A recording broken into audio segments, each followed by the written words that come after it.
Hey, this is Anney and Samantha. And welcome to Stuff I've Never Told You, a production of iHeartRadio.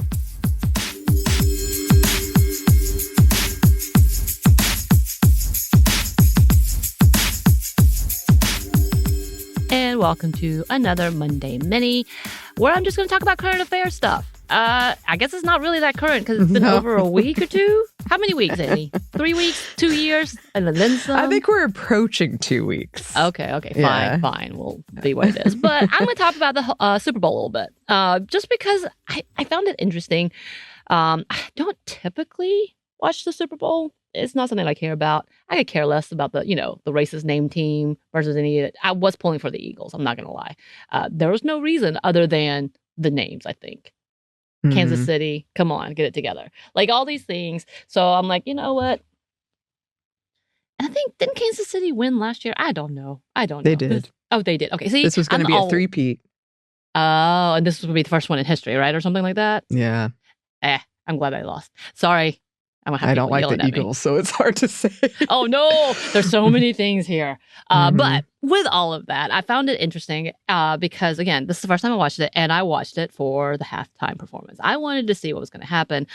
I am all in the world of the Kendrick-Drake beef. I think it's kind of entertaining and funny. I have no dogs in this fight. I have no reason to have an opinion other than I like certain types of music and I think it's interesting. End of story. So I definitely was like coming in with like, I want to see what happens with this performance because I also do enjoy Kendrick Lamar's music. I understand this was not written for me, but I will help make money for him and like all of the things he does because I think it's good music. All right. With that said, of course, there's all these ads happening. And you said you haven't seen any of them, correct? No. The second I heard Donald Trump was going to be there, I was like, this That's fair enough. Fair enough. I will say there was good booing. There was a lot of people yelling at him. So that was enjoyable to see. But I actually missed the part where he was in and they never really showed him throughout. I kind of was confused. Did he just pop up, wave and leave? Which would have been fine by me. But I don't know. But I think that's the other part is like Eagles have already said, no, we don't want to hang out with you before. So I appreciate that. Anyway, all those things. But I did watch some of the ads and I was like, okay, because I know they come out with YouTube videos of them previously, even before the Super Bowl. So some of them I had already heard about or seen. And I was like, I find it interesting. There are some that I thought I would talk about that I thought I'm putting them in categories, Anney. So at the top, I put some that I saw that I was intrigued by, but suspicious of. So when it comes to any corporate entity that is making money off of certain ideals, I'm glad the conversation's out there. I hate they're profiting off of it. Like there's so many thoughts to this. And one of them was the Nike ad, which got a lot of heat. So Nike will be also under the controversial ads that I have as a category.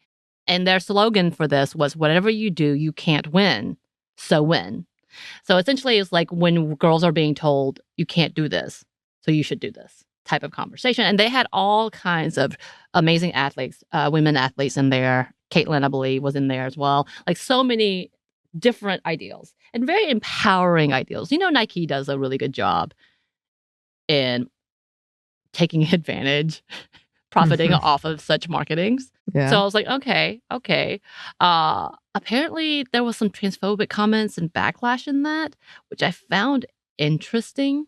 Just from some of the articles, people were really saying a lot of things that they did not need to, referring to some of the athletes as men, like that level. Like all these things were in there, unfortunately.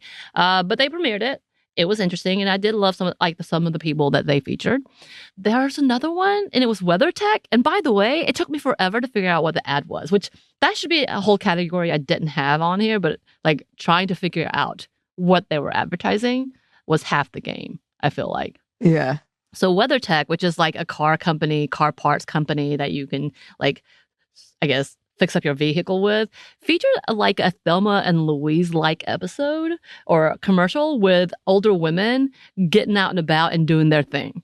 So, okay, interesting idea. I like that they featured older women, older people in this as like being able to do things. They weren't the only ones, but like they were the main storyline.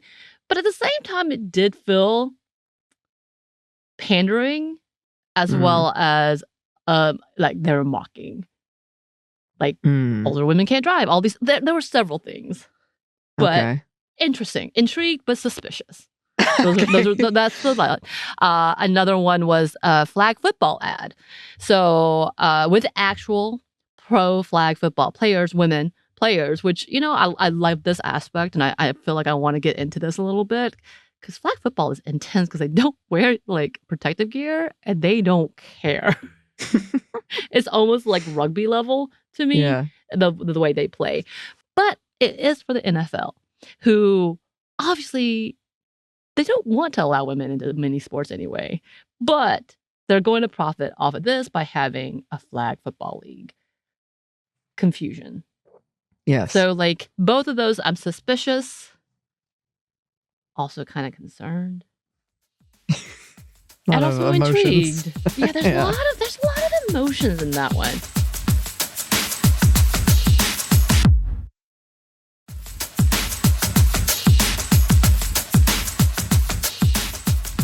There was a category I said, this is just disgusts me. And again, this is kind of like outright like, ugh, I don't like it. And Hellman's is at the top. How dare you?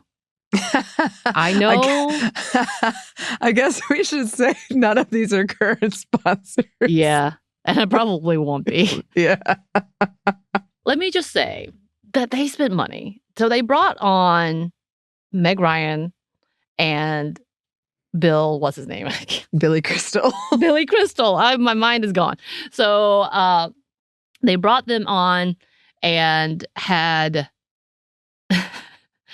them recreate When Harry Met Sally, and they brought in the younger actor Sydney, from Euphoria, as a part of that, to be the one that says, I'll take the same thing she's got, or I'll have what she's having type of conversation. And it was based on mayonnaise, and it was disgusting, and I hated it. Samantha does not like mayonnaise. My face is in disgust. There was another one which was for like cold brew foam, and I already forgot. I think is it Coffee Mate? Y'all, everybody was like, "What are you doing with this ad?" People were so bad. It was Coffee Mate, and essentially, Anney, the commercial is a CGI'd or AI dude's tongue reacting to it, and it's so gross and so icky that I literally screamed at the TV. I screamed at the TV because I was like, why? Why? And by the way, we were watching it on Tubi, also not a sponsor. But like they had the better commercials from what everyone's telling me between Fox and Tubi. Tubi was a place to go because you could also stream it for free, which I'm very baffled by streaming services with football. I'm very baffled. Yeah. Well, someone needs to tell me about there's this a whole conspiracy theory about this. Which is? But we don't have time to go into it now. Okay. But about like basically the level of booing you heard for Trump was different on different platforms. Yeah. So the same thing with the Kendrick Lamar performance is based on like the audience reaction. It's like, it's so quiet, but apparently it wasn't. And like you had 70 different views that I'm like, yeah. And like we heard it. Again, my partner and I, on some of the major lines. And I was like, oh my God, that crowd. Yes. Like 70,000 people are screaming. Apparently on Fox, that was not. Yep. Okay. That's the interesting But it can't be verified because it's like, you can look it up on Snopes. That's what I'll say. But that it sounds like based on the people in there, they definitely messed with the audio. Yeah. So according to people who are showing their TikTok videos of it, they're like, this is the live reaction from here. And it's like, yeah, okay, that's interesting. But some of the more controversial, when I mean controversial, I mean like they ruffled feathers politically, socially, economically, whatever, however you want to look at it. You have Rocket, who talked about owning the real dream, the real touch, and how to do that. And everybody's like, yo, you know what's happening with the housing market right now? It's not what you think, especially a major company who profits off of other people's inability to get a house. Real off. Another one was Monday Night. So here in Atlanta, we have a brewery called Monday Night Brewery, which has been around for years. One of the first breweries in Atlanta, to be honest, when it was popping up, as it was getting bigger and bigger and bigger. And if you were watching, Coors has a limited feature called Monday Nights or Monday Lights. Or just Mondays, because it's a Coors Light beer. And Monday Night was not happy and tried to go after them. I think they sent a cease and desist. And Core's response was like, get over it. It's for a limited time. Calm down. So that did not go over well. I'm interested to see if anything actually happens. I doubt it because, again, huge corporation versus a small independent brewery here in Atlanta. That is, I think, at least southeast wide. And I think over East Coast is available. So interesting. They did respond by doing a Coors beer with a gimmicky like can. So we'll see what happens with that battle. That was controversial here. I put Nike under this. Uber Eats did a whole thing. They paid Matthew McConaughey to do like a very meta type of like the whole conspiracy of football is to make you hungry and is to make you buy more food and make you buy delivery. And it's like all these things and then like drawing boards. And at the end, it's like, go, order food from Uber. Yeah. Mm-hmm. Which was like, okay. Of course, we had the politically morality, I guess, type of conversations. The Jesus one, which was there last year, too. I remember watching it like, what? Mm-hmm. They had another one this year, as well as the one that was for anti-Semitic conversations, which is fine on itself. But then you have Snoop Dogg and Tom Brady coming together, who are both under fire for a lot of things, doing this conversation about how everybody's so mean to each other. Just stop it. Mm-hmm. Seriously, bro? Okay, Calvin. Liquid Death. I don't know if many people caught this. Like, everybody loved the commercials because it was like, you can drink on the job, meaning because it's water or tea. But then, like, one of the canned flavors is death to billionaires or billionaire deaths.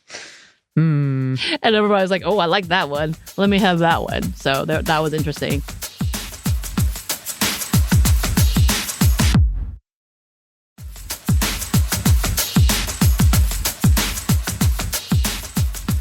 And the big one that really made me want to have this conversation, that made me angry. It made me so angry that I started, again, screaming, not in disgust, but more anger, is Hims and Hers.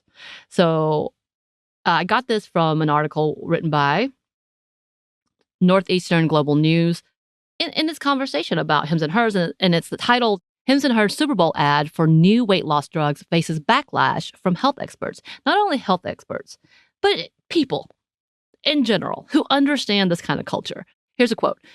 The ad begins with a barrage of statistics centered around obesity and obesity-related deaths in the U.S. Proclamations about the broken healthcare system repeat throughout. Like, it's really big. It's making some pretty big claims about how we are not being taken care of. The U.S. doesn't care about people, all these things, which actually does hit. Like, the obesity thing, but like about American healthcare system being broken.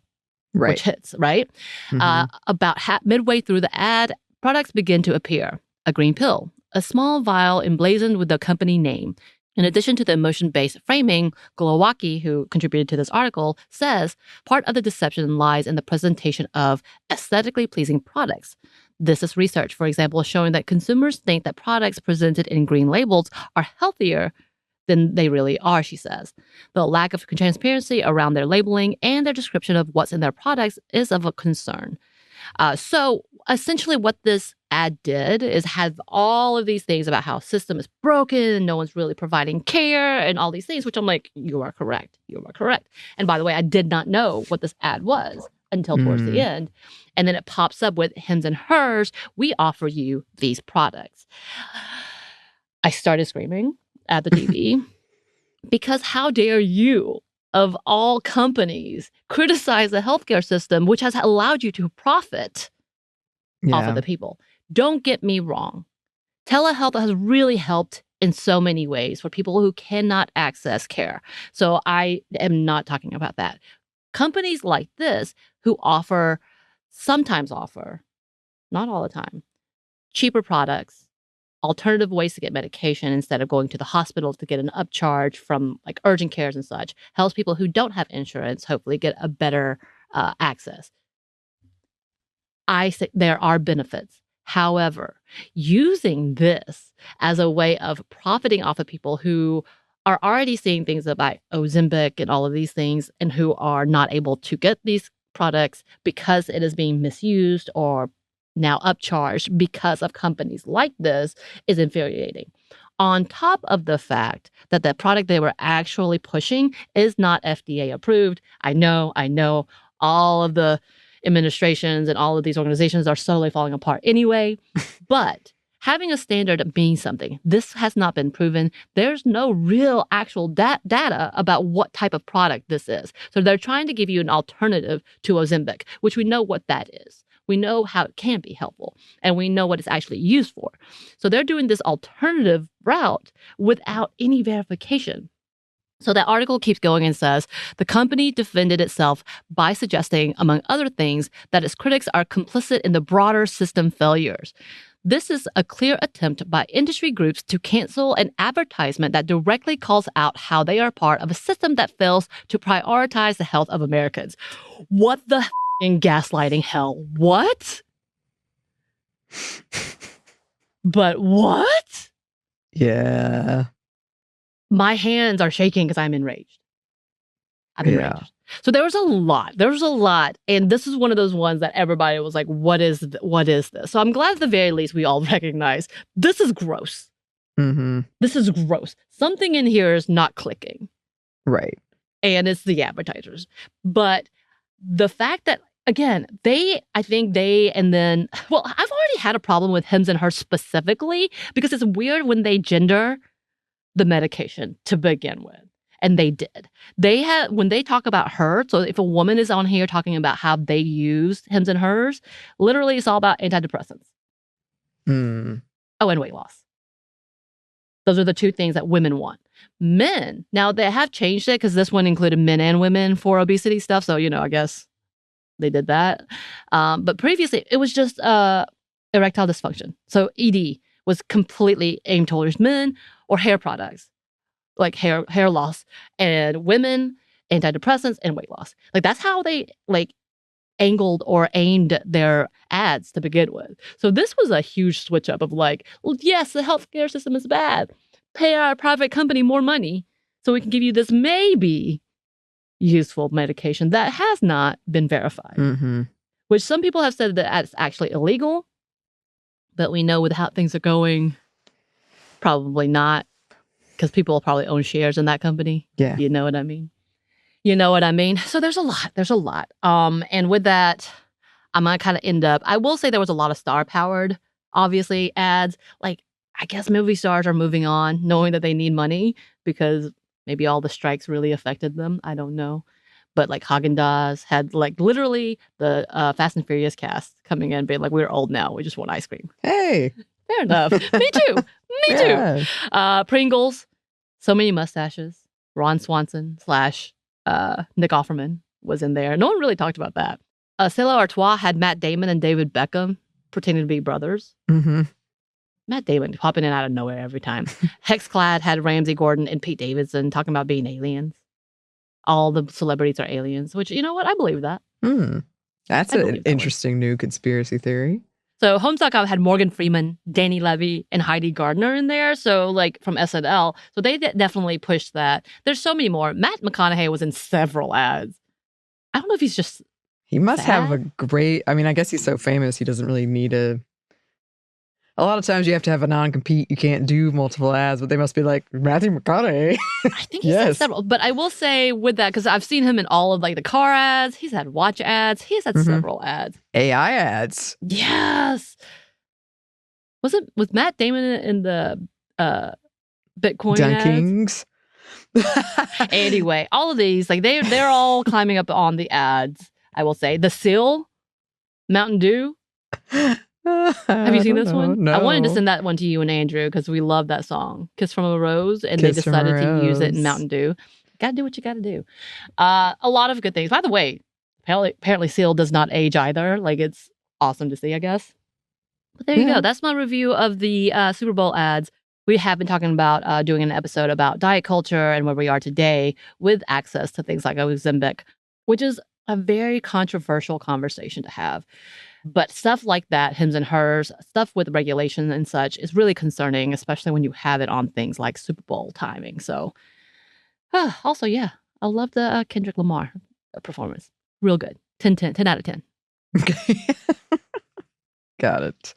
Also, we did make, we never posted anything about it, but we did make the John Legend's macaroni and cheese with Michelle Norris. Yeah, Michelle, we did. We're going to post it up soon, I promise. We will. 2 weeks late. Yeah. Yeah, we'll get there. But it was delicious. But yes, listeners, if you have any thoughts about this or anything else, any suggestions, you can email us at hello@stuffmonevertoldyou.com. You can find us on Blue Sky at Mom Stuff Podcast or on Instagram and TikTok at Stuff Mom Never Told You. We're also on YouTube. We have a TeePublic store and we have a book you can get wherever you get your books. Thanks as always to our super producer, Christina, our executive producer, Maya, and our contributor, Joey. Thank you. And thanks to you for listening. Stuff Mom Never Told You is a production of iHeartRadio. For more podcasts from iHeartRadio, you can check out the iHeartRadio app, Apple Podcasts, or wherever you listen to your favorite shows.